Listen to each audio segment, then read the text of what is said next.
लेकिन क्या इस बार ये रवायत बदलने की उम्मीद है? लेकिन इससे पहले कि हम आगे बढ़ें, जल्दी से एक कमेंट इस पर ले लेते हैं, क्योंकि इसके बाद जो हम आंकड़े आपको दिखाएंगे वो बहुत दिलचस्प हैं। 2019 में लोकसभा चुनाव के बाद कई राज्यों में विधानसभा चुनाव हुए हैं। वहां पर बीजेपी की परफॉर्मेंस कैसी रही है वीज़ावी जो उन्होंने परफॉर्म किया था 19 लोकसभा चुनाव में, यानी प्रधानमंत्री की जो लोकप्रियता बताई जाती है, उसके बाद राज्यों में क्या हाल हुआ, उस पर हम चर्चा करेंगे। लेकिन सबसे पहले सुधांशु जी, इसी पर शुरुआत करते हैं। हमने आंकड़े बता दिए, हमने तस्वीर, पूरी कहानी लंबी सुना दी। सार सिर्फ एक ही है कि कोई मुख्यमंत्री वापस सत्ता में यूपी में नहीं आ। मैं आपके आंकड़े में संशोधन कर देता हूं। 1962 से विद एन एक्सेप्शन ऑफ 1985 कोई पार्टी सत्ता में दोबारा वापस नहीं आई है। हाँ। पर चिंता मत करिए, हमारी 312 सीटें आई थी। यूपी के इतिहास में किसी पार्टी की 312 सीटें नहीं आई थी।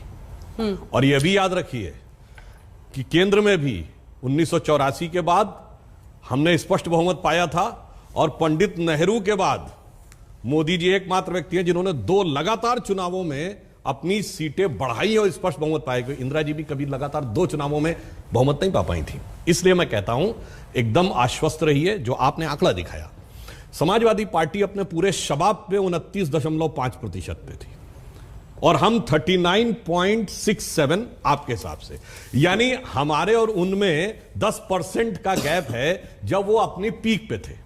नहीं कहा, वो तो 29 तक गए सर।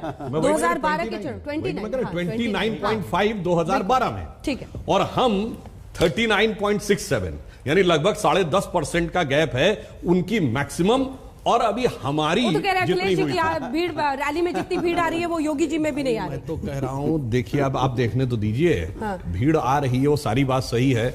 मुलायम सिंह जी जहां तक ले जा पाए थे, अभी जो आज हम आंकड़े बात कर रहे हैं, हाँ। तो हम तो कह रहे हैं ना, हमारी भी तो लोकसभा में 42 तक रही, हम कहेंगे हम 45% वोट पाएंगे। अब अखिलेश जी तो दावा कर रहे हैं 400 सीटें पाएंगे, तो आप उनसे पूछ लीजिए 3 किसके लिए छोड़ रहे हैं, पहले ये बता दें। इसलिए रियलिस्टिक बात करनी चाहिए, रियलिस्टिक बात करेंगे तो हम ही लोग बात कर रहे हैं। 3 किसके लिए छोड़ रहे हैं? देखिए, भारतीय जनता पार्टी के और देश के गृह मंत्री जाके कहते हैं कि 300 से ऊपर हमारी सीटें आएंगी, तो लेकिन वो भूल जाते हैं 3 के आगे 2 जीरो लगाते हैं, 3 के चूंकि 3 के पीछे 2 जीरो लगाते हैं। आपको तो आगे जाने की आदत है, इसलिए आप 3 के आगे 2 जीरो लगा दीजिए, तो आपकी 3 सीटें आ रही हैं, इसमें कोई दो राय नहीं है। जहां तक भीड़ का मामला है, आपको 3 आपके लिए छोड़ा है। सुनिए, जहां तक भीड़ का मामला है, आपके तो मुख्यमंत्री जाते हैं, हेलीकॉप्टर कई बार दौड़ाते हैं, हेलीकॉप्टर देखने के लिए 1000-2000 लोग आ जाते हैं, वरना भीड़ कहां है आपका? जनता ने तो आपका साथ छोड़ दिया, जनता आपका साथ छोड़ चुकी है। क्योंकि आपके ही आंकड़ों को अगर मान लिया जाए तो 2012 में समाजवादी 47 पे थी, 2012 में आप 47 पे थे, और 2017 में हम 47 पे थे, सरकार में आप थे। अब हम 400 पार कर रहे हैं, आप उस 3 पे आ जाएंगे। चूंकि आपने अभी भी देखो, अभी भी पीछे चले गए 1962 में। आप पता नहीं क्यों आगे देश को क्यों नहीं ले जाना चाहते। आप कभी आगे की बात करेंगे कि नहीं करेंगे? हमेशा 1970, 1960, 1950। अरे भाई, 2014 के बाद तो आप कहते हो कि हिंदुस्तान का उदय हुआ है आपके हिसाब से, तो आप उसके आगे की बात करो ना कि आप कहां ले जाना चाहते हो। आपने जो दिया है हिंदुस्तान को, क्या दिया है आपने? बेरोजगारी और भुखमरी और महंगाई, जिस पे आप बात नहीं करना चाहते। आप जिस चुनाव में जाओगे तो कभी व्यक्तिगत हमले शुरू कर दोगे, कभी लाल टोपी बताओगे और भूल जाओगे कि क्रांति का प्रतीक है।